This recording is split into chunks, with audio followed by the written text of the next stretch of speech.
3. Electronic Arts. Back when that meant something. And Dynamics. Dynamics. Yes. Dynamics. Dynamics. Yeah, sorry. What is This is all new to me. 80s mixtape? Like. So I did start my 7 minutes from actual gameplay. I did let the intro sequence play through, so that's what all this is. I was digging the whole... Yeah. Is that a person? Is that a jester? So when I saw Project Firestart, I was thinking like Fahrenheit 451, or like not knowing anything about it, but at this point, gotta know me well enough that I'm all about my sci-fi, so having this kind of an intro is very cool. It's very very alien sci-fi. Even the music. The first time I played this was shortly after it came out back in 1989. And it just alone this was just like, what the hell? It was a whole, never seen anything like this in a game at that point. It's definitely styled after kind of like Terminator credits, something like that. There's something familiar about it. Well, I did an interview with Damon Sly, who was the main designer on the game. And that's up on the Patreon right now. And he's not a movie fan, but when going into this game, the mandate from Electronic Arts was make me a game that can compete with Karateka. And he bought a bunch of books on movie design and stuff and started reading them. And so that's how this game came about. Oh wow! So this is like a by the book intro of how to do it. It's very Alien right here. Obviously, yeah. Prometheus is a. Oh yeah. I mean, there's not much originality in this plot. That is true. Ukwenku. Yeah. Ukwenku. It's very like Mission Impossible briefing. Also, you gotta find out what went wrong. Well, I mean, that's how you get character back in those days. Future. Yeah. Faxes will never die. I can attest to that in my professional life. Especially if you go to Japan. Yeah. Well, the best part is, later on in the game, there's an email system that you're reading. So it's like, why is there fax in the... Look at that digitized graphics. Mortal Kombat, go to bed. This is real stuff. All the character sprites I know it's not actually digitized, are rotoscoped in this. Yeah, but same deal.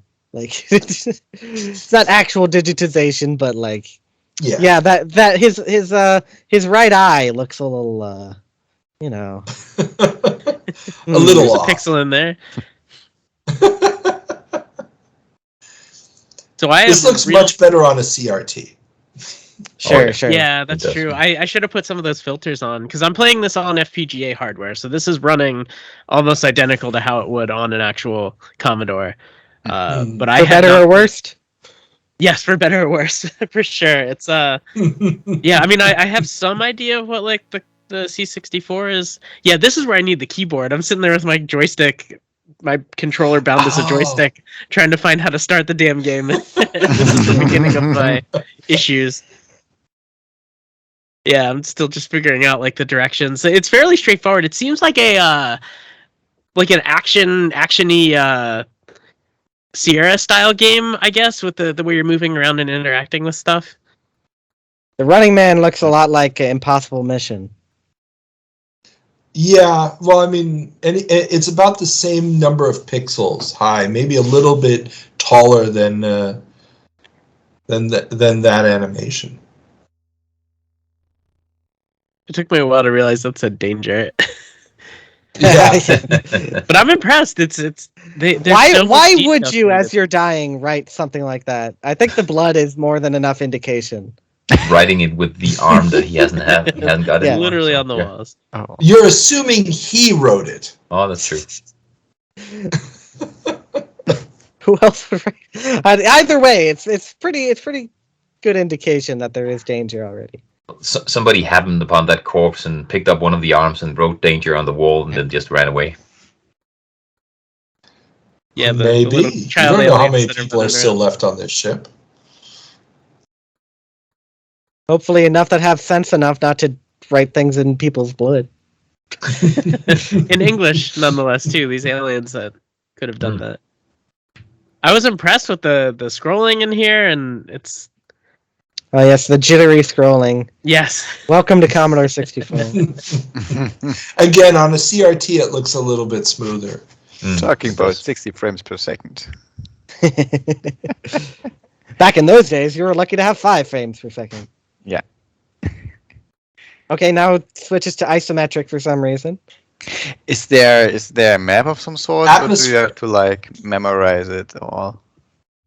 There is a map to it, and Oh lord, aliens! Yeah. Back in So the I elevator. hadn't fully Recognize Back in the grasped. the elevator. green. Oh, I'm taking some damage. I had not fully grasped the shooting mechanics yet, so I it's a died. one-button joystick. There's not much to figure out. And bang. There it goes. All right, and that's my 7 minutes So- right there. Because I couldn't figure out how to keep going. That's why there's another video. No, you'll see me playing around with some of the FPGA menus too, because I had to trigger a restart. Yeah, this game, it seems very deep, but running into it aliens is. in the first couple of minutes, like that's not. Yeah, this is me just frantically off screen, just pounding all of the keyboard keys. Because I was trying not to present the Mr. menu so that I could get the full, like, okay, I'm not like exceeding what I would have had at the time, but I guess there would have been that power button that's just sitting there. So this goes on for a little too long. This is just the end. I love how it just ends though. There's no like you're done. No, you should have been able to get back to the main menu, but I can't remember what the keyboard. There's a handful of keyboard shortcuts for the game. Like you can save a game, you can load a game.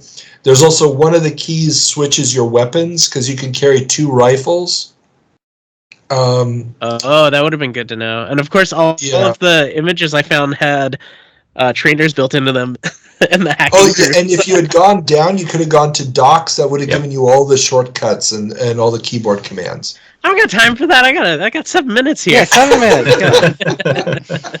Oh, I was wondering why you had the rifles from the get-go. That was a cheat there.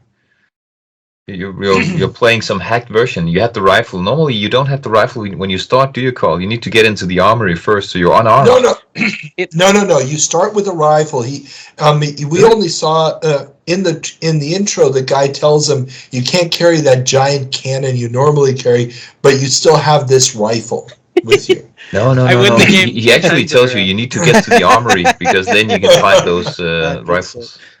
Sure. No. You always start with a gun. Okay. You always start with a gun. It's been a while since I played the last. Wait a second. You can just walk right out of this game? So this is Sierra level. Like you can end the game right at the start. Yeah. I'm It is a disappointed in truly you. living world. That's the beauty of this game. This is like Freddy Parker's when you sell out right in the beginning of the game. Like, yeah, I'm cashing out. Oh, come on. This is perfect. This is like, okay, I decided to run away. Real life shit, man. I remember in the moment, I'm like, it definitely lets you go out of the ship, doesn't it? And just ends it. So at this point, I was amused by what was presented to me, and within the like sandbox parameters I had in my head, I was like, okay, yeah, I can see how many times I can end this game in my 7 minutes.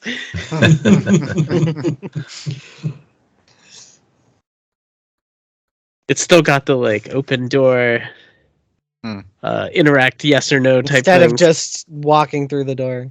Exactly. Which is normal.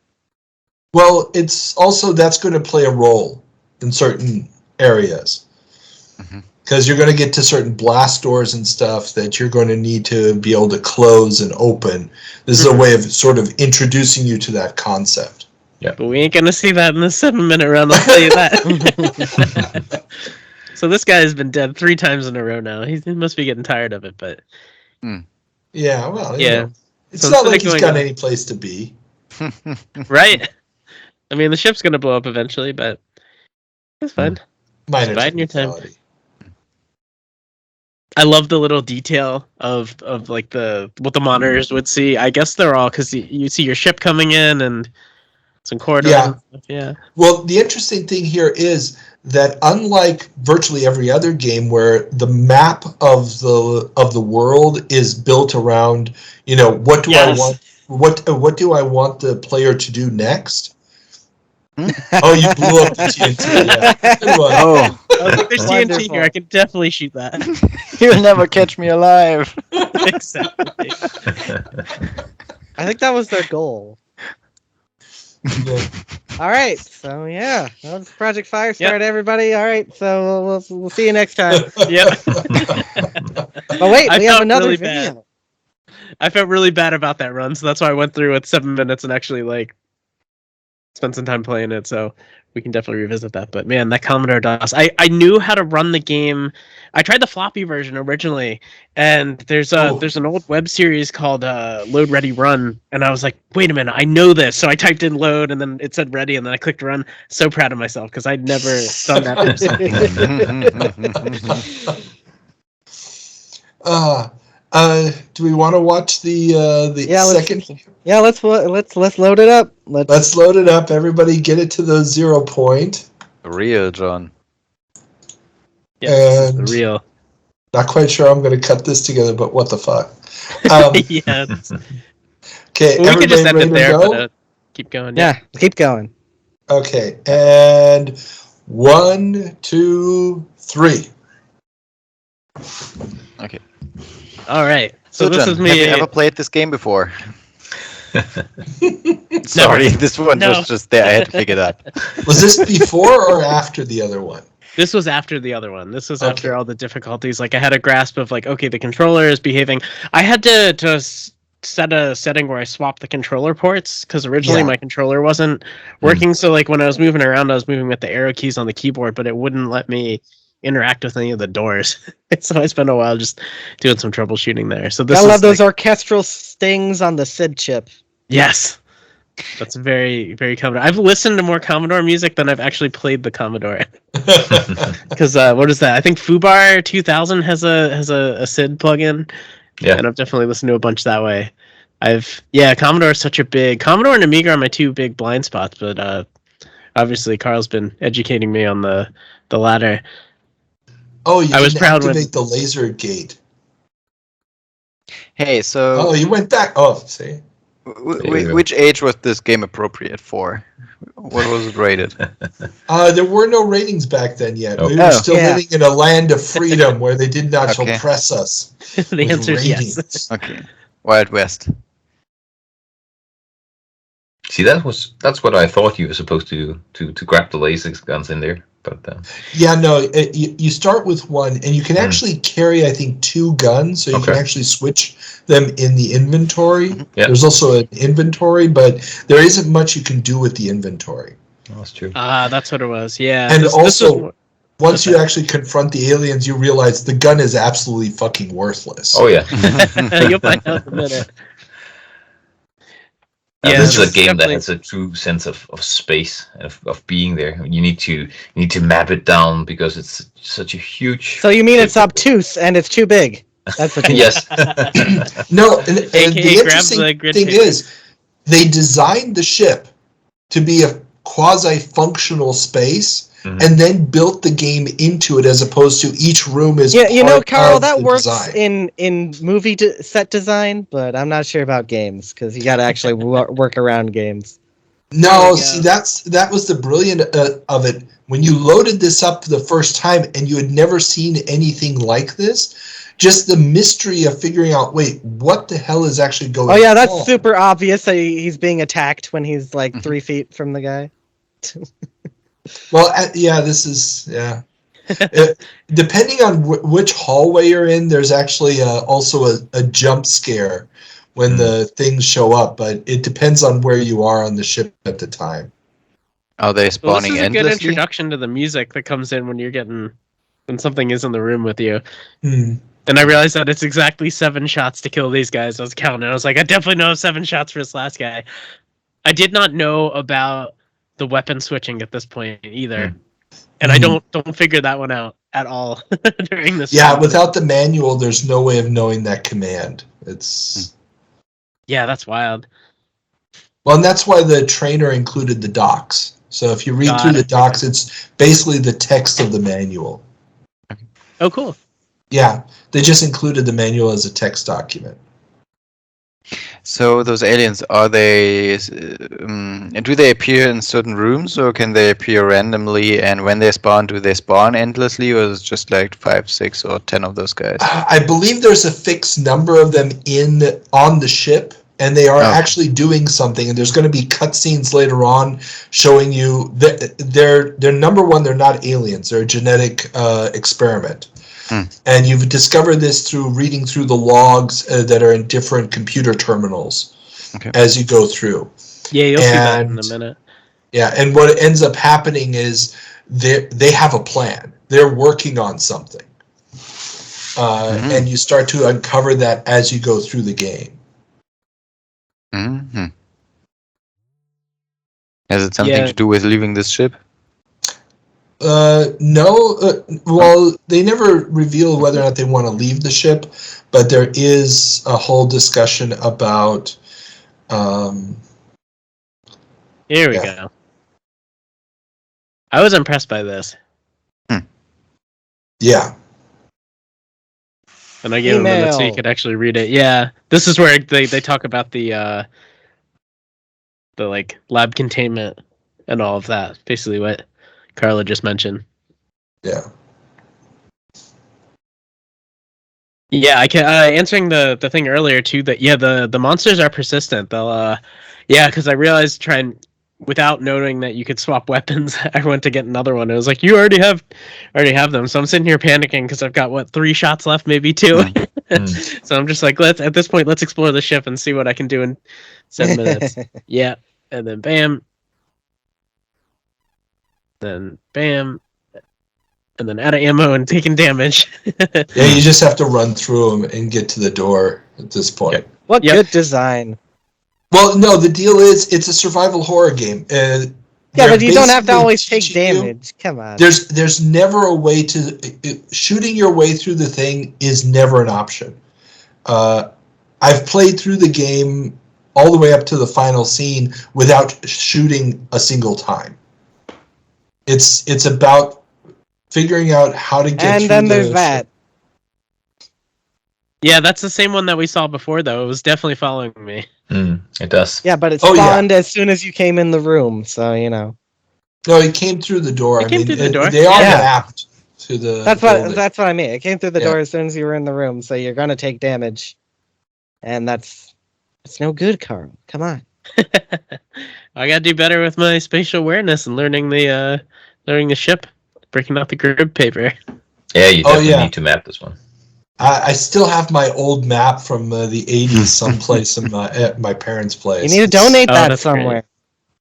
Strong wants those. There's a map that's been on the internet since forever. I mean, I found it. It's not about accuracy. It's about the fact that this is an artifact of play. Send it to Strong. They'll want it. This is true. Your name could be in the Strong Museum, Carl. And I'm still trying to get my name in the Smithsonian, okay? One is more achievable than the other. Kind of got... I need to get back on that. It's already been... I have a connection there already. Just to get your name... Just to put a placard up somewhere? No, to digital archiving of my interviews. Under my name, so... And death time. Yep, and the 7 minutes. That wasn't there it is. All right, good job. Good job. We'll play through, yeah. A new danger sign appears. Right. Love it. Using me like a crayon. Yeah.